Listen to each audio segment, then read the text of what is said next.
മക്കളെ, എല്ലാവർക്കും സൈലന്റ് ലേണിംഗിലേക്ക് സ്വാഗതം. അപ്പൊ നമ്മൾ പരീക്ഷ ചൂടിലാണ് നമ്മൾ എല്ലാവരും ഇരിക്കുന്നത് അല്ലെ. അപ്പോ എങ്ങനെയാണ് പരീക്ഷയ്ക്ക് ചോദ്യങ്ങൾ ഉണ്ടാവുക? ചോദ്യ മാതൃകകളും മോഡൽ ക്വസ്റ്റ്യൻ പേപ്പർ ഒന്നും നമുക്കൊന്നും പരിശോധിക്കാൻ പോലും ഇല്ല.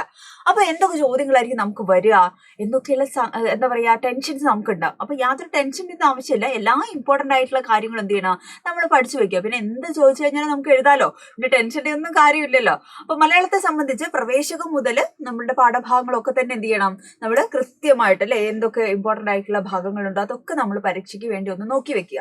ഓക്കെ, അപ്പൊ ആദ്യത്തെ എന്താണ്, സുജാത ദേവിയുടെ ഒരു പ്രവേശകമാണ് അല്ലെ, കത്ത് ആണ് പ്രവേശകമായി നമുക്ക് നൽകിയിരുന്നത്.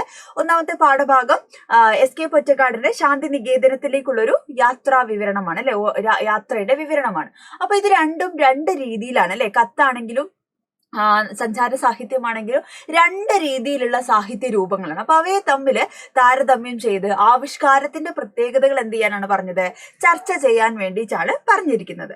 അപ്പൊ നോക്കൂ, സുജാത ദേവിയുടെ കത്ത് അല്ലെ, യാത്രാനുഭവത്തെ എന്തായിട്ട് എഴുതിയതാണ്, കത്തിന്റെ രൂപത്തിൽ എഴുതിയതാണ് അല്ലെ. യാത്രാനുഭവത്തെ എന്തായി എഴുതിയതാണ്, കത്തിന്റെ രൂപത്തിലാണ് എഴുതിയത്. ആർക്കാണ് കത്ത് എഴുതിയത്, സഹോദരിയായ ചേച്ചിയായിട്ടുള്ള സുഗതകുമാരിക്കാണ് എന്ത് ചെയ്തത്, കവയിത്രിയായ സുഗതകുമാരിക്കാണ് സുജാത ദേവി കത്ത് എഴുതിയത്. അപ്പൊ യാത്രയിൽ അനുഭവിച്ച കാര്യങ്ങള് അല്ലെ, 2 മാസക്കാലം നീണ്ടു നിന്ന ഒരു ഹിമാലയൻ യാത്രയായിരുന്നു.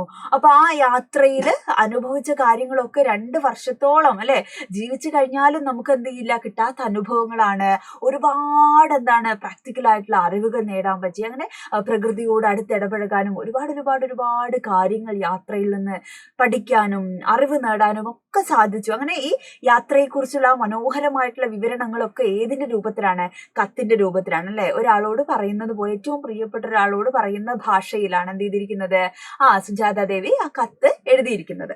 അപ്പൊ എന്തൊക്കെയാണ് കത്തിൽ പറയുന്നത്, 2 മാസത്തെ ഹിമാലയൻ യാത്രയ്ക്ക് ശേഷം എഴുതിയ കത്താണ്. യാത്രയിൽ നിന്ന് പഠിച്ച അനുഭവ പാഠങ്ങള് ജീവിത പാഠങ്ങളായി മാറിയതിനെ കുറിച്ച് അല്ലെ, അതൊക്കെ ആ അനുഭവങ്ങളൊക്കെ അല്ലെ, അതെന്താണ്, യാത്ര ചെയ്യുന്ന സമയത്ത് അതൊരു ഹിമാലയൻ യാത്രയായിരുന്നു. എല്ലാം കൊണ്ട് ബുദ്ധിമുട്ടുണ്ടായിട്ടുള്ള, ഒരുപാട് പ്രയാസങ്ങൾ അനുഭവപ്പെട്ട യാത്രയൊക്കെ ആയിരുന്നു. പക്ഷേ പിന്നീട് എന്ത് ചെയ്യാണ്, തിരിച്ചു വന്നപ്പോൾ അല്ലെ അതൊക്കെ എന്ത് ചെയ്യുന്നു, ഓർമ്മകളിലേക്ക് അല്ലെ എടുത്തു വെക്കാൻ പറ്റുന്ന ഏറ്റവും ബ്യൂട്ടിഫുൾ ആയിട്ടുള്ള ഓർമ്മകളായിട്ട് ആ യാത്രയുടെ അനുഭവങ്ങൾ മാറുകയാണ് ചെയ്തത് അല്ലെ. ഹിമാലയൻ യാത്ര എന്ന പ്രയോഗത്തിന്റെ അർത്ഥതലങ്ങളെ കുറിച്ച് നമ്മൾ ആലോചിക്കണം. ഭാഷാപരമായിട്ടുള്ള പ്രത്യേകതകൾ എന്ത് ചെയ്യണം നമ്മൾ അല്ലെ, അതിന്റെ ഭാഷാപരമായിട്ടുള്ള പ്രത്യേകതകൾ നമ്മൾ ശ്രദ്ധിക്കണം. ഇനി ശാന്തി നികേതനമാണ്. ഈ സഞ്ചാരം അല്ലെങ്കിൽ യാത്രാനുഭവത്തെ എന്താക്കി എഴുതിയതാണ്, സഞ്ചാര സാഹിത്യത്തിന്റെ രൂപത്തിൽ എഴുതിയതാണ്.